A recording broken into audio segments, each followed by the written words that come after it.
Hello दोस्तों, मैं आपका दोस्त Syed Ali RP news action RP में आपका बहुत बहुत स्वागत है। आज मैं जिस वीडियो पर रिएक्शन देने जा रहा हूँ, बहराइच में जो दंगा फसाद हुआ है, इसकी वजह क्या है, कहाँ से शुरू हुआ है, इस वीडियो को पूरा देखें, आपको खुद ही समझ में आ जाएगा। तो वीडियो को हमारी लाइक करें, चैनल को सब्सक्राइब करें। चलिए वीडियो शुरू करते हैं।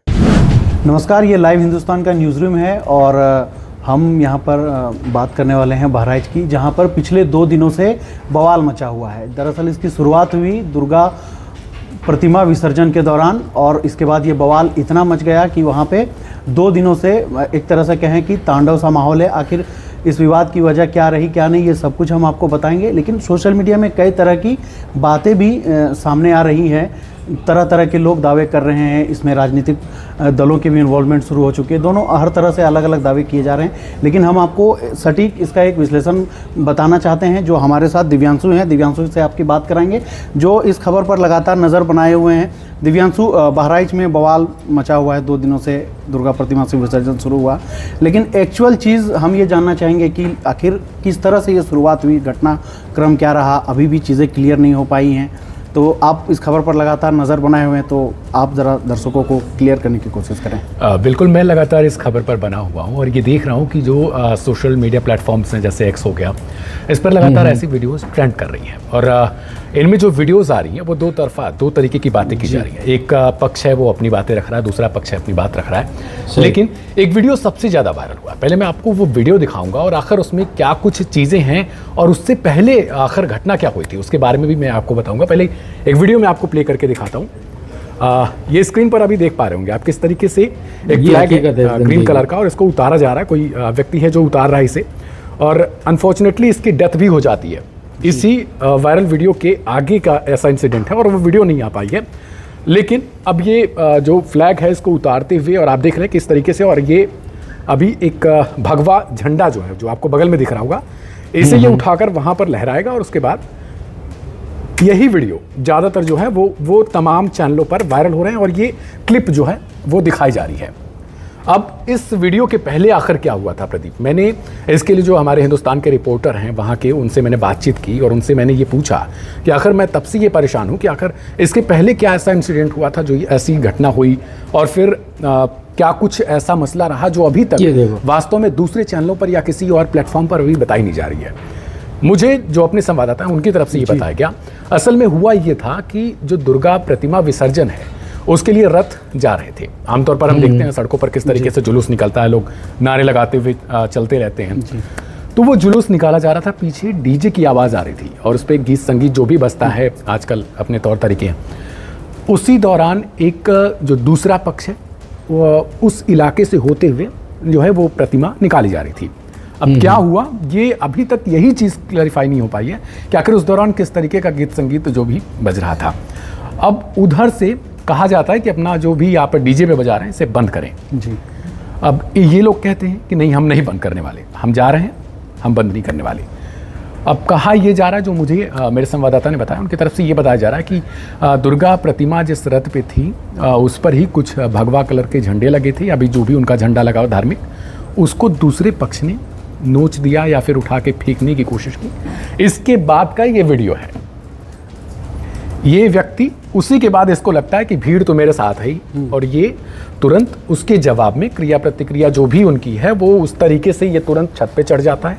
उसके बाद दूसरे समुदाय जो झंडा जिन पर आरोप है कि वो निकाल कर ले गए थे, उनके फ्लैग को ही उठाने लगता है, हटाने लगता है और जो भी नोच नाच के फेंक देता है ये। अब उसके बाद क्या होता है मैं थोड़ा सा बता दूं। उसके बाद ही कहा जा रहा है कि जो गुस्साई दूसरे तरफ की भीड़ थी वो इसको खींच के ले जाती है और फिर क्या इनके साथ करती है और इनकी डेथ हो जाती है। नीचे जो इंसिडेंट हो रहा था, जो भीड़ वाह वाह कर रही थी या नारे लगा रही थी, उसकी भी एक चीज़ है। और जो संवाददाता, जो रिपोर्टर है, उन्होंने बताया कि वहीं पर पुलिस आती है और वो तुरंत फायरिंग करती है या उनको खदेड़ने की कोशिश करती है। भीड़ तो वहाँ से भाग जाती है। अब बचता कौन है? सिर्फ एक ये व्यक्ति अकेला। इसके बाद यही जो मौत की घटना है वो हो जाती है। दिव्यांशु, यहाँ एक सबसे बड़ा सवाल ये भी आता है कि जब इस तरह का कोई प्रोसेसन निकलने की जब निकलता है तो रूट उसके तय होते हैं पहले से। प्रशासन को बाकायदा लोग एक एप्लीकेशन देते हैं, आवेदन देते हैं कि हम इस दिन ये प्रोसेसन निकाल रहे हैं। तो इस रूट पर भी कई सवाल उठ रहे हैं, मतलब एक तरह से प्रशासन पर ही सवाल उठ रहे हैं कि इसका कुछ ना कुछ तो रूट तय होगा, और अगर रूट तय था तो फिर इस तरह की घटना कैसे घटी। तो एक प्रशासन की भी इसमें जिम्मेवारी बनती थी, या फिर कहें कि एक तरह से लापरवाही उनकी भी सामने आ रही है, इस पर क्या कहेंगे?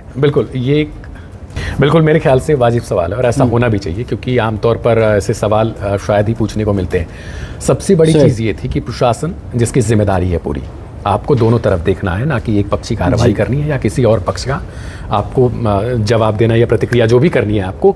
तो सबसे पहले चीज़ यही थी कि आपको जब ये पता है कि कहाँ से ये जुलूस निकलने वाला है, कैसे जाएगा, आमतौर पर हर साल ऐसी चीज़ें होती हैं और एक माहौल भी ऐसा बना हुआ है।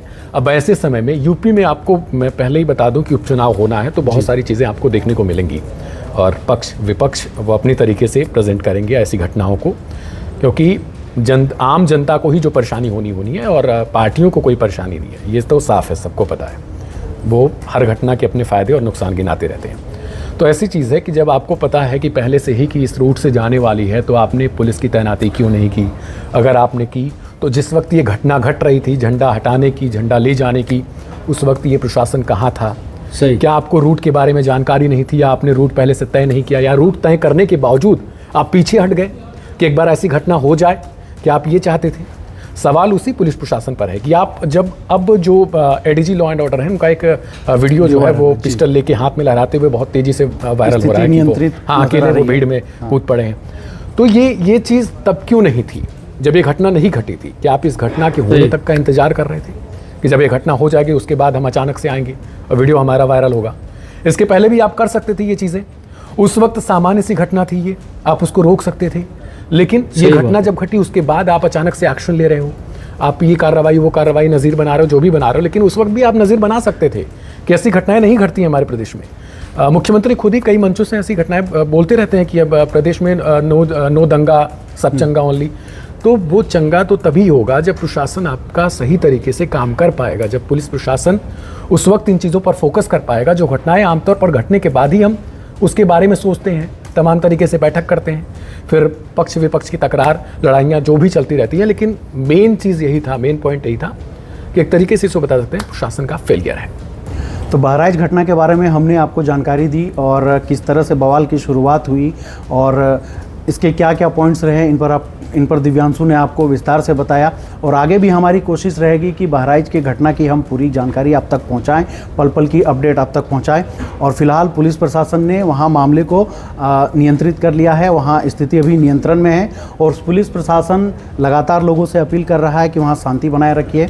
और लाइव हिंदुस्तान भी अपील करता है कि किसी तरह के अफवाहों पर आप ध्यान ना दें, पुलिस प्रशासन का ज़्यादा से ज़्यादा सहयोग करें ताकि स्थिति नियंत्रण में हो सके। और बहराइच की ऐसे ही और पल पल की अपडेट हम आपको बताएंगे। आप बने रहिए लाइव हिंदुस्तान के साथ। नमस्कार, मैं प्रदीप।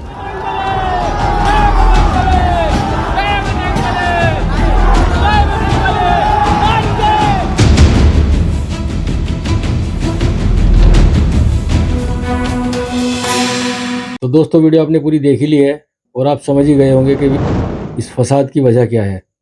उम्मीद करता हूँ आपको वीडियो पसंद आई होगी। अगर आपको वीडियो पसंद आई है तो वीडियो को लाइक करें और इसी तरह की वीडियो देखने के लिए चैनल को सब्सक्राइब करें और कमेंट में हमें लिखकर ज़रूर बताएं आपको वीडियो कैसी लगी है। और वीडियो को ज़्यादा से ज़्यादा शेयर भी करें। मिलता हूँ नेक्स्ट वीडियो में, तब तक के लिए खुदा हाफिज़।